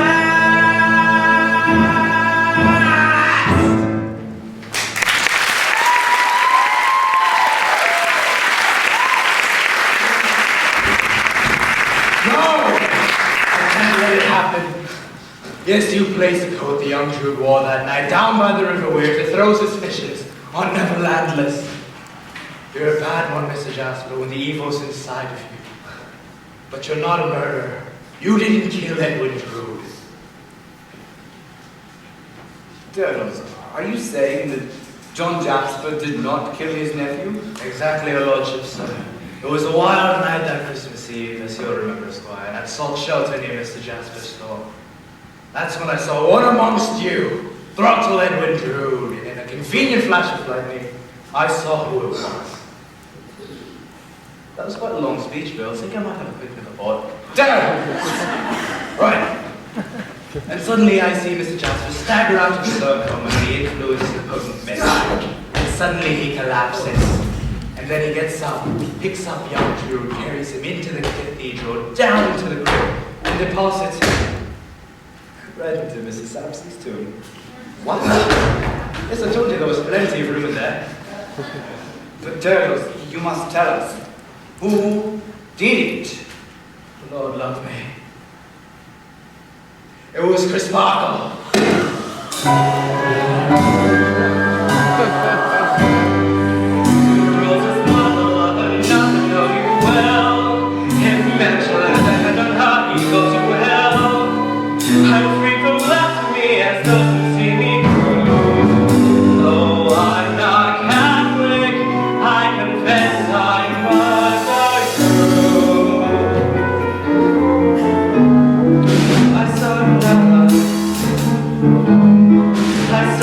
brother in Rose's face.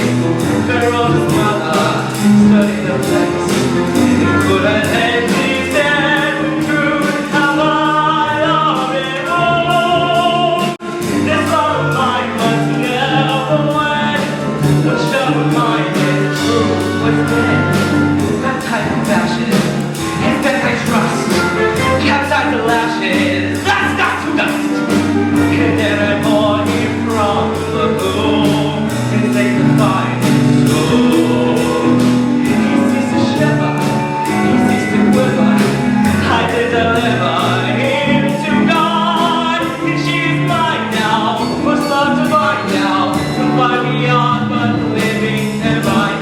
And it is true, Saint he was dying vanquished. It is true.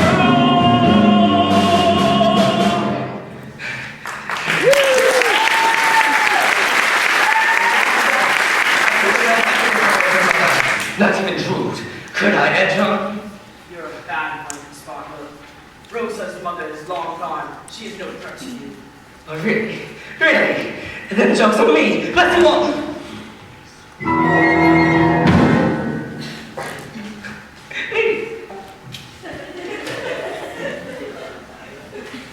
There's a murder tonight. But aren't we all entitled to a happy ending?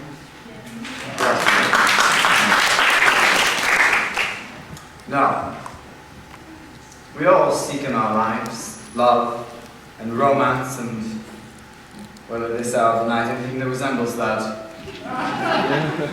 So, who shall be our lovers tonight? Who shall fall in love? From our distaff side, we have the Princess Puff.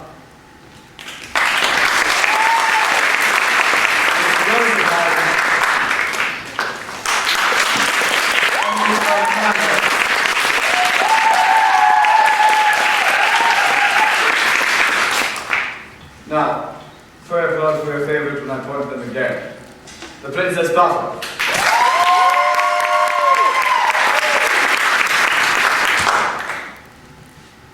Rose the Vine.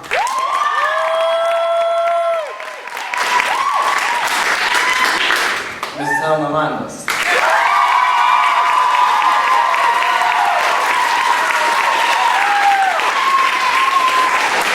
Mrs. Landis, you are lovely tonight. Please see my office.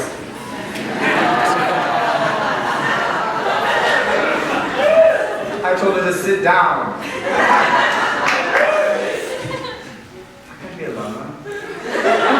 I wish I could there. Now, calm down. Later. Now, from our well-heeled field of bachelors. Now, pray hold your applause until I point them again. You know the drill now. Mr. Neville Andrews. That one. Over here. My name is Donald. Dennis. Deputy. Chris Barkle. Oh, you know somebody get. No. I'm sorry. You killed someone. You killed someone! There's no happy endings for you! Mr. Bassett and Mr. Jackson.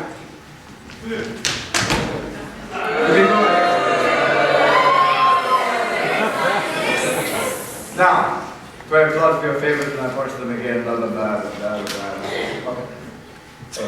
I'm sorry, I forgot your name. Okay? What's your It's love? confusing. Neville Landis.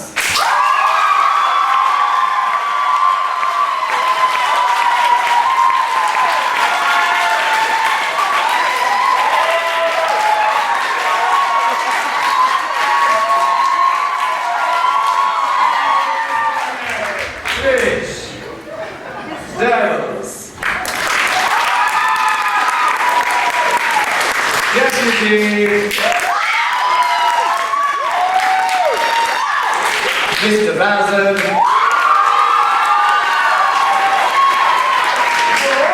John Jasper.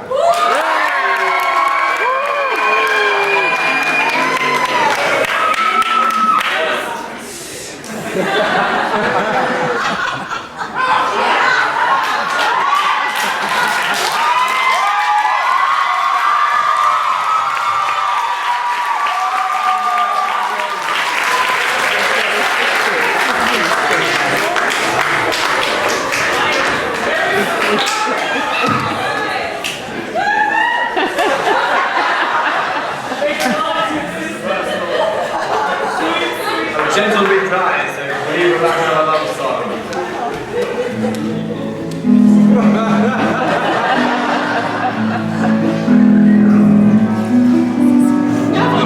The perversity of nature and of this audience tonight has somehow caused me to be incestuously drawn to you. Perhaps you could learn to love me like a brother. I am your brother. I fear we must give this depraved English clique what they desire. You wicked bastard!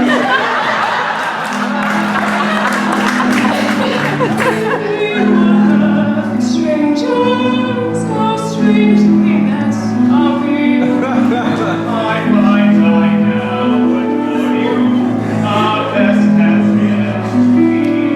It seems I long to hold you, it will so.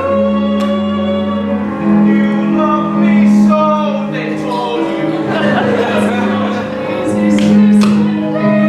Once we have kissed, pretended dead, no skilless feeling makes me thrill.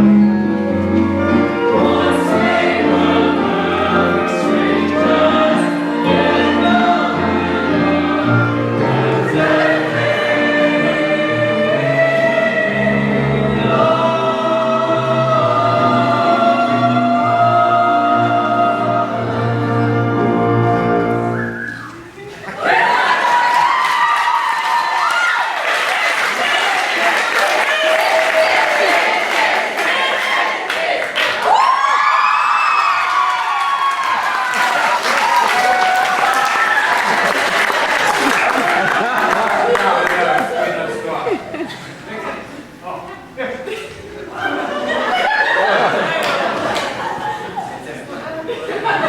What's going on anymore?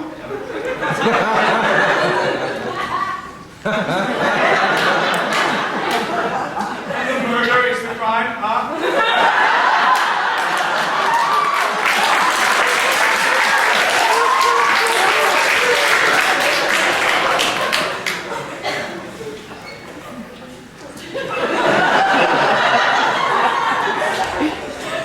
There are children in this audience. I was gonna have a nice sleep when I got home. Kiss, no! Think about that kiss. Oh. Oh. How about a real kiss? No. Let's move on, please. What about Edwin Drood? From beyond the grave, place he died. What did he tell us? What would he say? I'm alive! Hello! What the hell are you doing here? I killed you!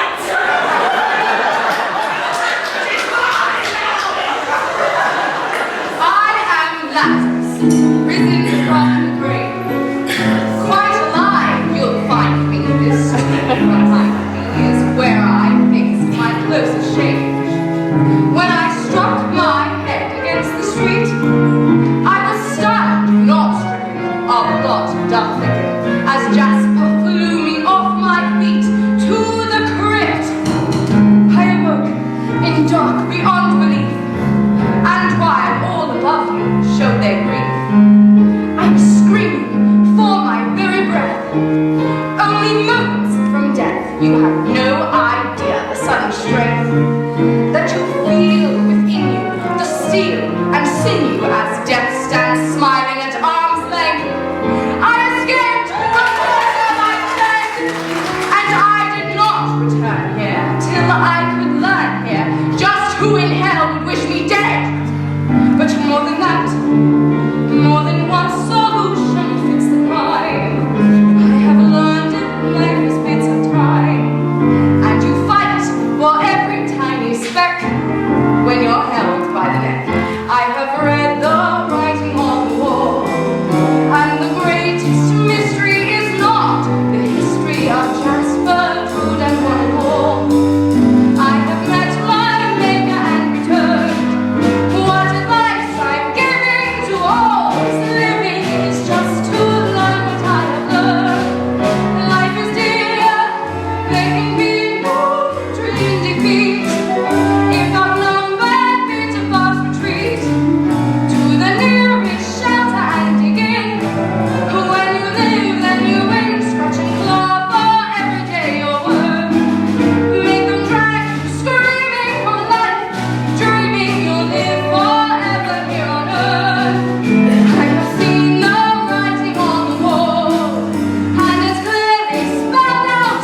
First closing night for a couple of people. We have to honor a few people, of course. You know the drill, closing night, honor people, blah, blah, blah. I'll hand it to Miss Murphy for this.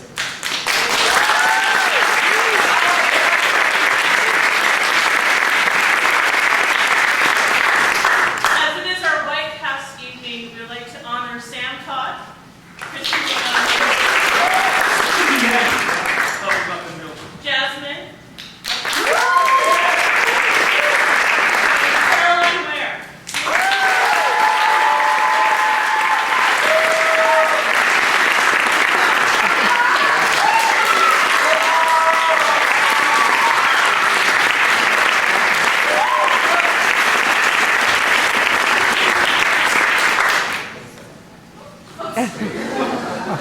we also have people who work behind the scenes tirelessly through the entire rehearsal schedule. And I would like to honor both our dance captain and our vocal captain, Jenny, and our lovely Evie.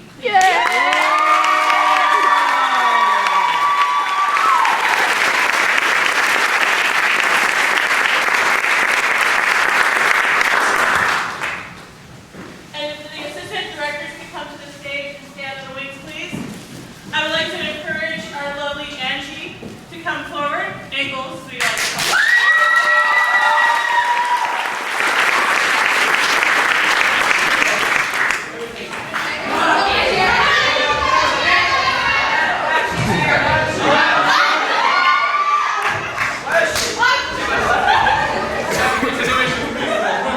Sorry, lovely Angles has been both our scenic designer as well as an inspirational artist that has taught our company to paint, and we are very grateful to her.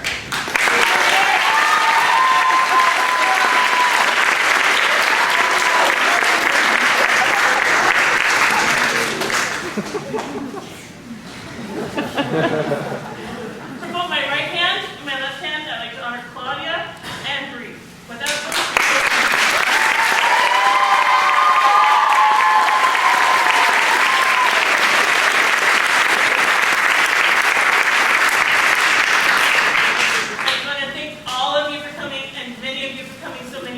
And also to our drama boosters for everything that they do for us in concessions. Thank you. Have a good evening.